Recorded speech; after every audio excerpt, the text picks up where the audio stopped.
Hello, divine, beautiful souls. This is Energy Speaks podcast with your host, Catriel. So, this week has been a week. Again, I'm here in Jerusalem, Israel, really getting in touch with my soul. And maybe I should name this episode Soul Speaks. So, in the last, 6 months, I should say, in January, I came here to Israel to study at yeshiva, specifically the conservative yeshiva. For those who are unaware of what the conservative yeshiva is, it is a beautiful yeshiva where you study Torah and Talmud and many other beautiful Jewish studies. And so for the last 6 months, I've had the privilege of studying in a egalitarian setting, and it's been such a blessing to my soul. Though there's a lot of people coming from a lot of different walks of life, and what's interesting about the conservative yeshiva is it's a mixture of people from Lishma, which is studying Torah for the sake of studying Torah, and then rabbinical students. And some come from America, and some come from Europe, some come from Israel, and excuse me, and other countries, of course, as well, over the years and stuff. And so it's a mixture of conservative ideals and Masorti, which Masorti movement is more so based out of Europe and Israel, and conservative is more American based. And anyways, so it's been very beautiful to see all these different beings come together. And what's different is the aspect of spirituality. Okay, now so in Judaism there's many different flavors. You have more so those who really like to take the path of the mind, or like to take the path of the heart, or in all these different forms come with different levels of spirituality. And so there are not there's different levels of spirituality within the conservative yeshiva, also known as the CY. I'm going to use the CY from now on. And it's different than walking into, a Karlbach yeshiva, a yeshiva that's more into a more hippie style, essentially. And it's beautiful. And that's what makes the CY so diverse, is that there's a little bit of everything there. And so I come from a space where I really love a high level of spirituality. And so it was different. It felt like going back to college in a weird way, with a more mainstream like, you know, community around me. Some who do connect with spirituality. Some who kind of like to just go by, the sea door, and some that more so like to look, more into the intellectual and more of the philosophy, and in you know so for me, I I I've been finding different ways to feed my soul in the way of spirituality. And what's interesting is, as I open up conversations about spirituality at the CY, it seems to be, like, especially who I'm talking to, I don't know, it's opened up some doors of really seeing a different side of you know, that in this space, which is great. So, a little bit of an update in current events, though.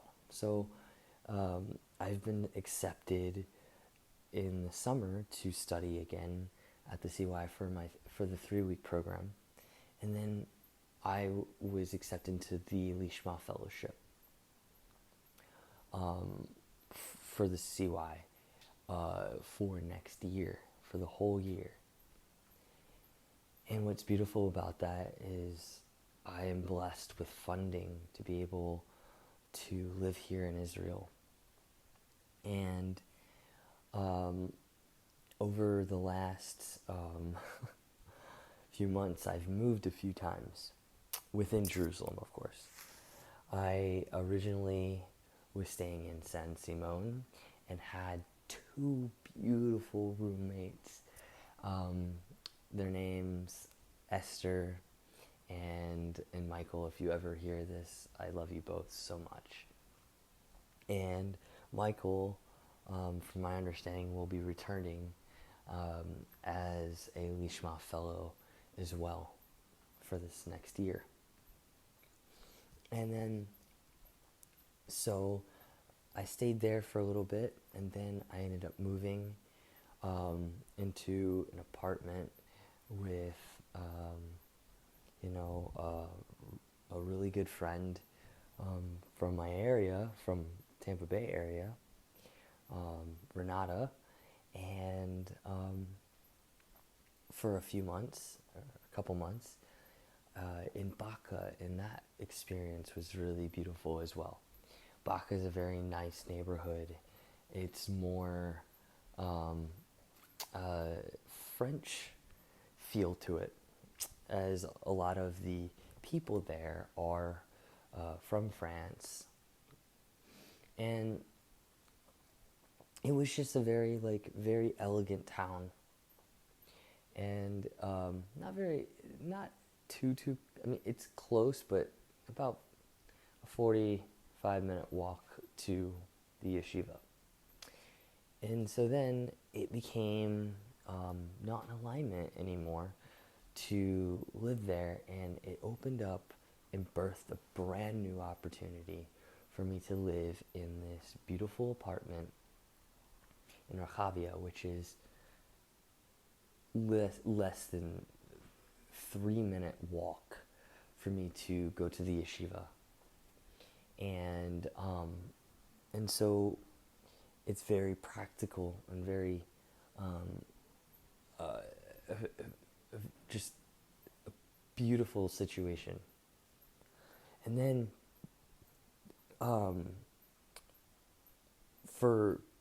excuse me. And so then essentially I signed for a month to be able to find a place, because this place was no longer going to be available.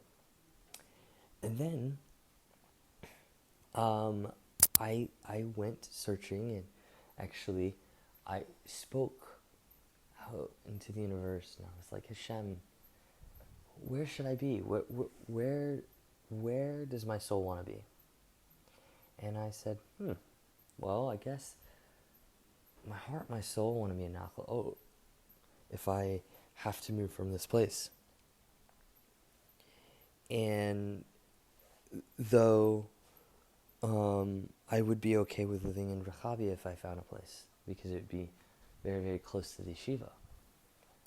But my heart and soul really is feeling this depth in regards to Nachlaot. I'm like, wow. So I went to an event, which I think I spoke about in a previous episode. And it was led by Hannah Mason, a beautiful writer. And she, at this event, her and her husband, I think I was actually speaking to Dave, and he says, "You're looking for a place, aren't you?" I said, "Yes, how did you know?" He says, "There's a place underneath where we live. It's available. Would you like me to get you in contact with the landlord?" I said, "Yes, absolutely." Mind you, 20 minutes earlier, I'm having a conversation with Hashem, saying, if I could live anywhere, I would like to live in Nachlaot. And then, this beautiful human being literally taps into this frequency and says, "Here," about 20 minutes later. And so I was like, okay, what's going on here? So then, essentially, I pursued this, and then I looked at the place about a week later, and it's just a beautiful space. It's pretty empty. There's a lot that can be created with it, essentially. It's a studio, and it's I don't know, it has this unique feel to it. It has a beautiful bathroom. Even though, there's things you have to invest in, it's just a very beautiful space, energetically as well. And then I get on conversation with the landlord, and we're talking, and I said, this is it. This is the one. I am very excited for this. And so he offers me the place. And then, about 20 minutes later, it's always 20 minutes, seriously, I get a message on my roommate's chat that the place that I'm currently in, that's right next to the CY, is open, essentially. And there's that large potential of us renewing. And so I was like, whoa, okay, well, maybe this is more in alignment, because one, I'll be studying at the CY, and I'll be able to have pretty much everything here. I have a bathroom, a personal bathroom. I have, a large bedroom. Comes with literally everything. Washer, dryer. All of the expenses that, are not necessarily taken care of in the Nachlaot apartment. And so I was like, okay, all right, this works. Then, of course, I say, the universe has a beautiful way of testing what you really want and really working on your heartstrings. Because tonight I was invited to an event, and I will tell you, I probably received this invitation at least 3 times today. And I thought that was very interesting that, um, it was so in my face. And so I'm like, I almost didn't go at first, but my soul was longing for something, and it felt very similar to the event that I almost didn't go to, um, of what I spoke previous, the storytelling that Hana Mason led. But something said, you need to be there. And so I went tonight, and lo and behold, it was at the exact location where this other event was. And this event was by a yeshiva that I had been invited to several times by Rabbi Kilstein. And I have not been able to attend yet. Something happened. Something occurred at this beautiful event. We had a beautiful shir, a teaching with a meditation, and my heart cracked wide open.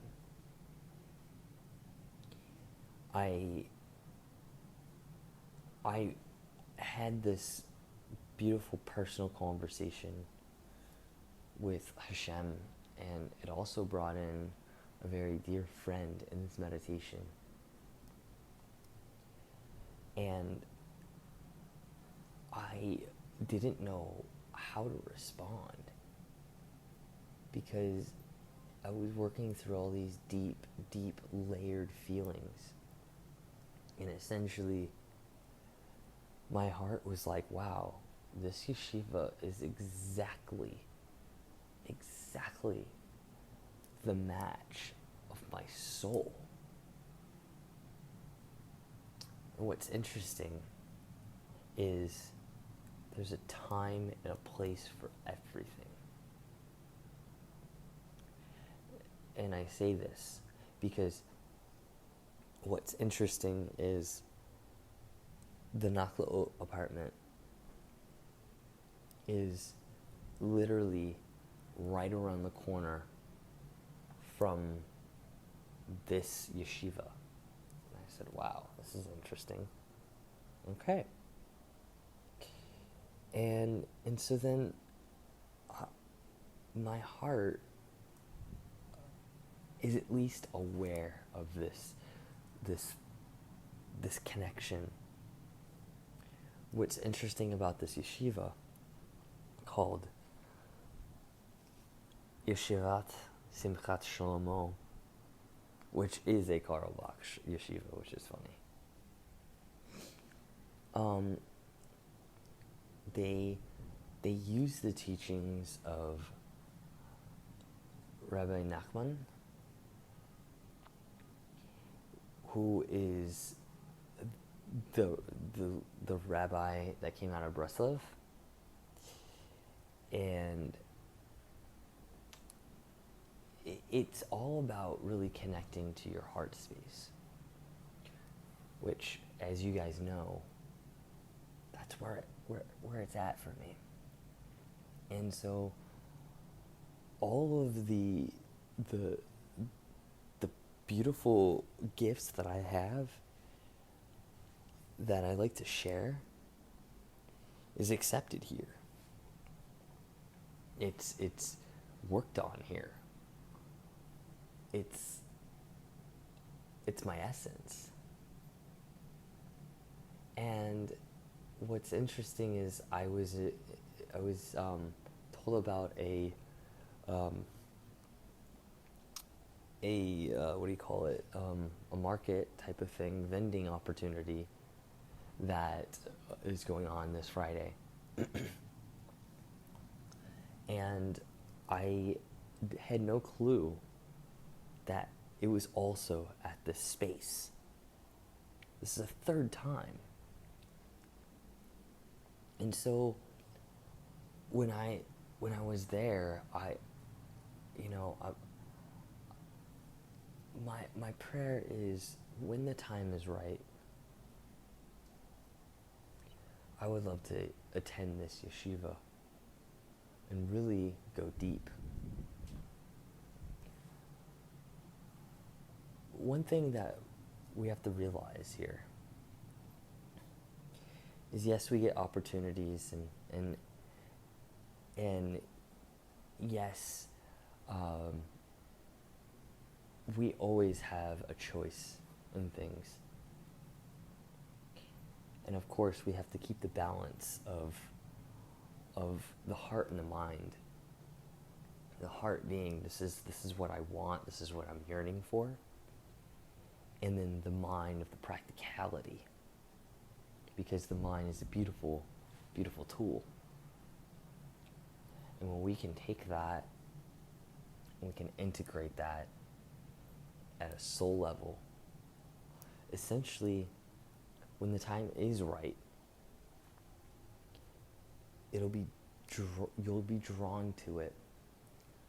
And so I'm looking at this as a planting of a seed, that if it is in the highest and best that I study here in the future, that all the pieces will come together so easily and smoothly and effortlessly, is because Hashem has moved the pieces gracefully. And it's not as if I'm trying to force a puzzle piece. We all have choices. And one thing I am grateful for is my learning at the CY. And I do believe I still have more work at the CY. But I do see that there is a future, potentially at the Yeshivat Simchat Shalomo. And, I always like to say, there's always room for both. A lot of people, a lot of friends I talk to, they'll ask me, do you want this or this? And I'm like, well, how can we integrate the both?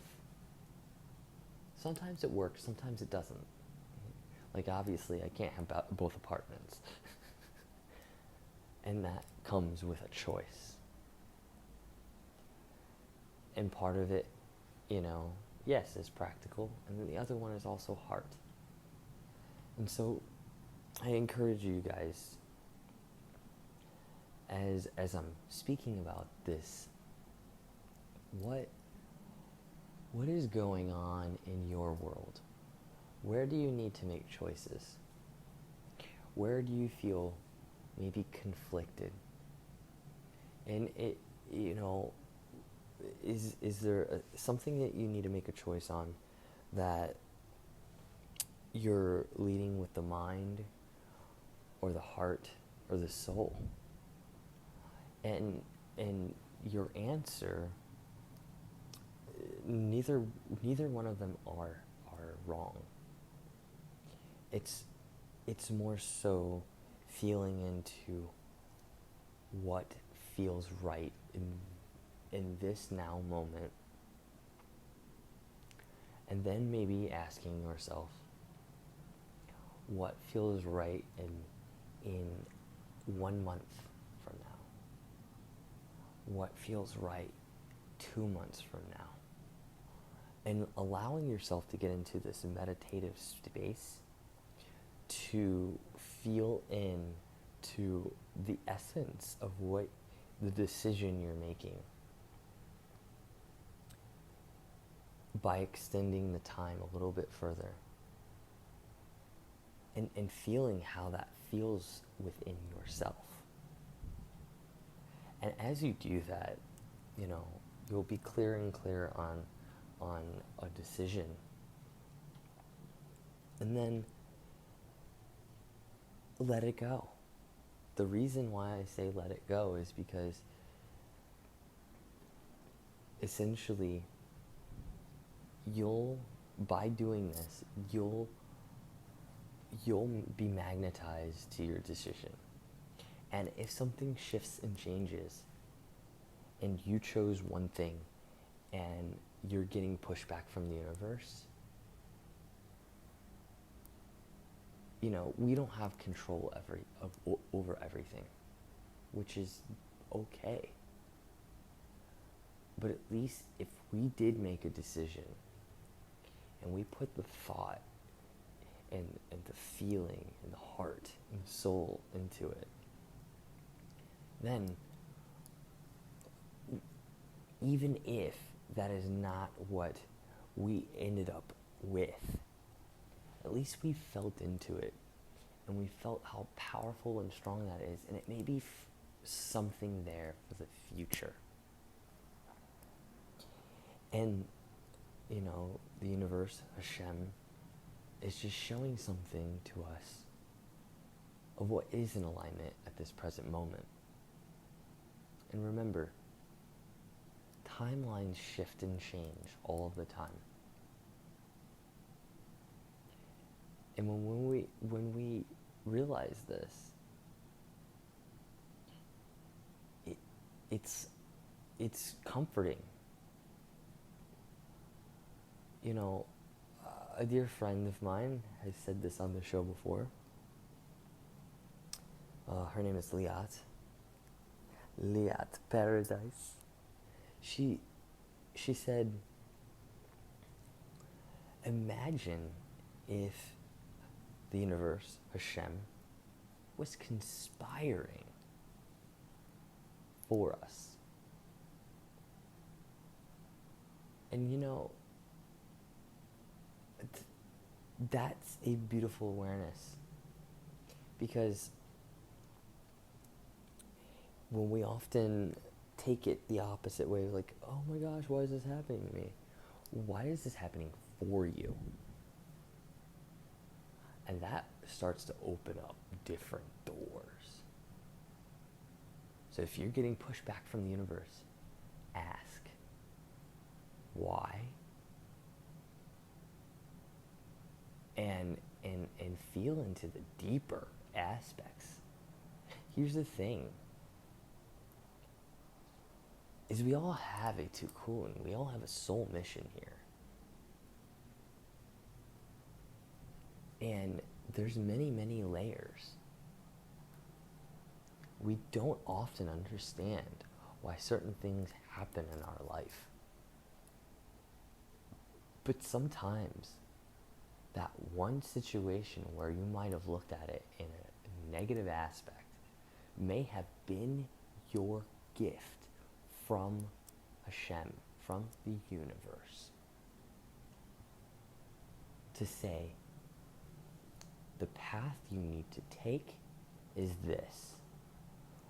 It will guide you on your soul path, on your soul mission. And though this might be rough, because it doesn't look pretty in this moment, it will serve you for the highest and best. And it's like Hashem is saying, remember gratitude, remember that there's beauty within everything. And when we choose to look at something in the positive, it attracts more positivity. It attracts the positivity of the outlook on our life and current situations to draw in more beauty. So going into that beauty, that teferet, that heart space is our gift, and sharing that with others. when we do that, we've now created a specific vibration and frequency. It's kind of like when someone walks into a room and they're angry, you can feel them. You know. And either it's going to spark something within you, or you're going to be repulsed by it. Okay? But let's shift it.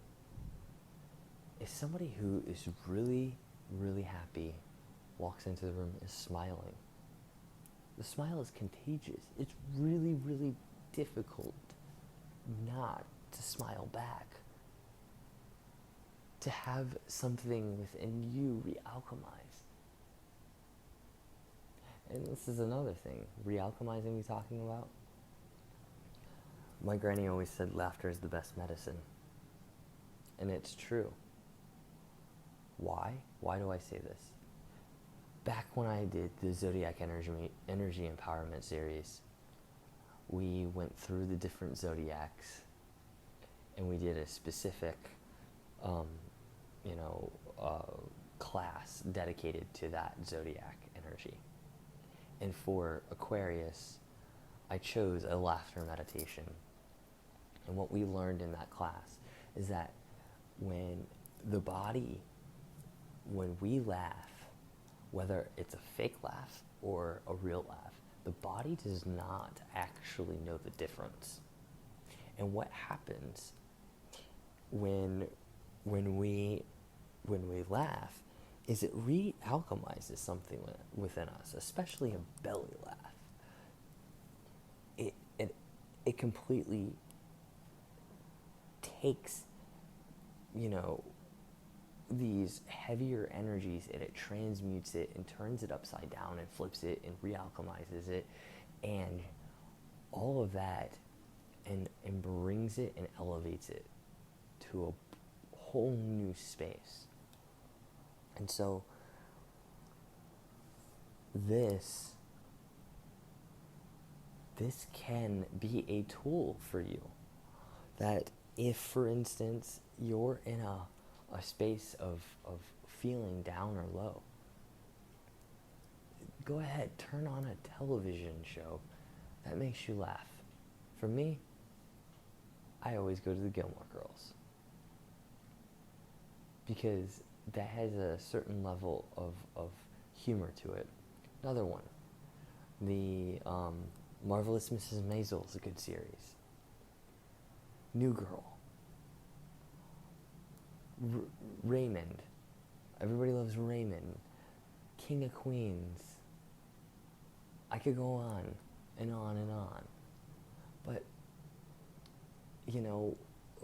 we often, in the spiritual community, is like, oh, don't watch TV, blah, blah, blah. No. It's all about the intention.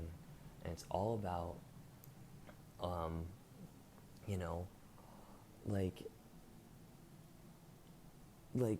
really, it's all about the intention and how you use the tool. That being said,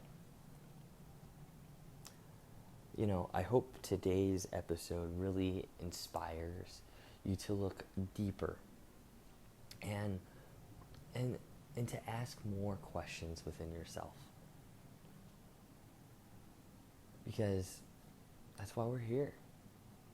If we had all the answers, it'd be pretty boring. Even though we want to control things. It's not for our highest and best to have all the answers. Because then we wouldn't be able to live the journey. And the element of surprise, of beautiful blessings, it's a really joyful thing. And sometimes we have to see the contrast and be able to go through the process of shifting our attitude to overcome what we might think is a hardship. So that internal battle, for me, as I was walking home, the internal battle was this getting it out of my head. And I realized something really profound is I created a space to be able to speak my thoughts out. As much as I wanted to call a friend, I didn't know who to call. And I said, you know what? This is meant to be on Energy Speaks podcast, because I bet you there's someone out there that is also going through something very similar, that these words, as I speak them out, might be able to be blessed by. And that's how we bring this beauty to the world, is by sharing our communications, our heart, our soul with one another. So again, this episode is called Soul Speaks. If you have something important to say, go out there and say it. If you'd like to come on here and say it, reach out to me. You can either go on energyspeaksbycottrell.com or and hit that button on the podcast selection to be on the show, and it'll send me an email. Or if you'd like to write down this email, Kevin, Kevin, DeWitt, DEWITT 1107 @gmail.com. I'd like to hear your thoughts. I'd like to have a sacred conversation with you. Let's get real, guys. Let's do this. I love you all, divine, beautiful souls. And if you would like to have a session with me and go deeper within your soul journey, and I can hold sacred space for you, again, check out energyspeaksbycottrell.com or hit me up at that email. Again, I love you all, divine, beautiful souls. I thank you all for listening and tuning in to these sacred, beautiful conversations with the universe and with all of you.